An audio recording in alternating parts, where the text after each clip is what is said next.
Hello guys, ഞാൻ വീണ്ടും വന്നു.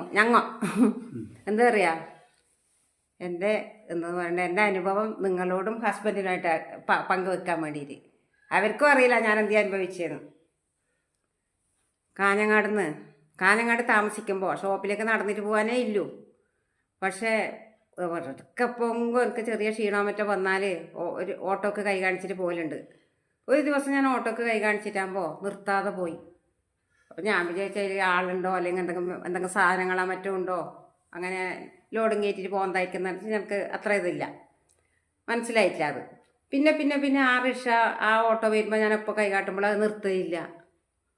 ഞാൻ വിചാരിച്ചത് എന്തെന്ന് എനിക്ക് ഒരു അറിയണ്ടേ ഇത്, കാരണം അത് എന്നിട്ട് എൻ്റെ തൊട്ടപ്പുറം പോയിട്ട് അത് നിർത്തി, എൻ്റെ വേറെ വരെയും കൂട്ടിയിട്ട് പോന്ന്. എനിക്ക് സങ്കടമായി. ഇതെന്ത് നമുക്കറിയാത്തൊരു ഇത് റിക്ഷ ഓട്ടോ അങ്ങനെ ആക്കുമ്പോൾ. എനിക്ക് അതിൻ്റെ നമ്പർ ഇപ്പോഴും ഓർമ്മയുണ്ട്, 1190 2 4 ആ ഓട്ടോയുടെ ഇത്. എനിക്കറിയില്ല അതെന്തെന്ന്. പിന്നെ എപ്പോഴും ഞാൻ പിന്നെ അതിൽ കയറിയില്ല. കാരണം എന്താണെന്ന് പറഞ്ഞാൽ പിന്നെ അടുത്തെത്തുമ്പോഴല്ലേ നമ്പർ കാണുന്നത്. ഇങ്ങനെ സ്റ്റാൻഡിൽ വെച്ചിട്ടുണ്ടെങ്കിൽ മുമ്പിൽ പോയിട്ട് കയറണ്ടേ. പക്ഷെ മുമ്പിൽ പോയിട്ട് കയറുമ്പോൾ അയാളുണ്ടെങ്കിൽ പിന്നെ അയാൾ പോയിട്ട് പോകുന്നതുവരെ ഞാൻ നിൽക്കും, രണ്ടാമത്തത് വരണമെന്ന് പറഞ്ഞിട്ട്. കാരണം അയാൾക്ക് ഇഷ്ടമില്ല. ഒരു ദിവസം നല്ല മഴ, സന്ധ്യയായി. ഞാൻ ഷോപ്പിൽ നിന്ന് പോകുമ്പോൾ തിരക്കുണ്ടാകുമ്പോൾ സന്ധ്യയാണില്ലേ, അപ്പോൾ മഴയും കുടയെടുത്തില്ല. അപ്പോൾ ആ റെയിൽവേ സ്റ്റേഷൻ്റെ അപ്പുറേ കൂടിയിട്ട് ഒരു ആൽമരമില്ലേ, ആൽമരമല്ല അതൊരു മരമില്ലേ, ആ മരത്തിൻ്റെ ഇടയ്ക്ക് എന്നെ ഇങ്ങനെ സങ്കടമായി. കുറേ കോളേജ് പിള്ളേരും തോന്നുന്നു പഠിച്ചിട്ട് ഇത് ട്രെയിൻ ഇറങ്ങിയിട്ട് പോകുന്നത് കോഴിക്കോട് നിന്നാ മറ്റോ. ആ പിള്ളേർ പറഞ്ഞ് എന്താ വെച്ചാൽ ടോർച്ചും ഇല്ല കുടയും ഇല്ല, നിനക്കൊരു ഓട്ടോ വരുന്നുണ്ട്, ഞങ്ങൾ കൈ കാട്ടി നിർത്തി തരാമെന്ന്.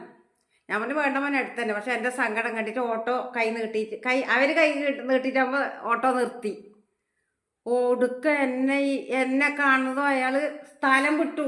അയാൾ എനിക്കെന്നെ കയറ്റിയില്ല. പക്ഷെ അന്ന് ഞാൻ കരഞ്ഞു പോയി കേട്ടോ. എനിക്ക് സങ്കടം കൊണ്ടാണ് ഞാൻ കരഞ്ഞേന്. കണ്ണെന്ന് ഇങ്ങനെ വന്നിന് ഒരു തെറ്റും ചെയ്യാതെ എന്തെന്ന്. എന്നിട്ട് ആ പിള്ളേർ പറഞ്ഞു എന്തൊരു മനുഷ്യനിപ്പോൾ അത്, ഒരു നമുക്ക് വേണ്ടിയിട്ട് അല്ലെങ്കിൽ അവർക്ക് വേണ്ടിയിട്ട് കൈകാട്ടി നിർത്തിയിട്ടാകുമ്പോൾ എന്നിട്ട് അവരോട് കയറുന്നു. അവർ കയറിയിട്ടില്ല എന്നിട്ട് സങ്കടം കൊണ്ട്. പക്ഷെ എന്നിട്ട് ഒടുക്കായത് നോക്കണം, റേഷൻ കടയൊക്കെ ഞാൻ നടന്നിട്ട് പോകുന്ന അടുത്തല്ലേ അതെല്ലാം. റേഷൻ കടയിലേക്ക് നടന്നിട്ട് പോകുമ്പോൾ ഒരു വീട്ടിൽ ഈ ഓട്ടോ വെച്ചിട്ടുണ്ട്. അയാൾ ഇങ്ങനെ കടന്നിട്ടുണ്ട്. അയാൾ എന്നെ കണ്ടിട്ടില്ല. അപ്പോൾ ആടുന്ന ഒരു പെണ്ണുങ്ങ പാഞ്ഞോണ്ട് ചേച്ചി എന്ന് പറഞ്ഞിട്ട് വരുന്നത്. അപ്പോഴൊക്കെ അയാളെ ഭാര്യ എൻ്റെ ഫ്രണ്ട് എന്ന് പറഞ്ഞാൽ എന്നെ അടുത്തറിയുന്ന ഷോപ്പിലെല്ലാം വന്നിട്ട് അത്രയും ഇഷ്ടമില്ലൊരു പെണ്ണുങ്ങ. ഞാൻ പിന്നെ അവരോടും പോയിട്ടില്ല. ആദ്യമായിട്ട് ഞാൻ നിങ്ങളോടാണ് പറയുന്നത്, എൻ്റെ ഹസ്ബൻഡോടും. കുറച്ച് അതെല്ലാം ഇപ്പോൾ ഓർമ്മ വരുന്നു ഓരോന്ന്. പിന്നെ അവർക്ക് കുറ്റബോധം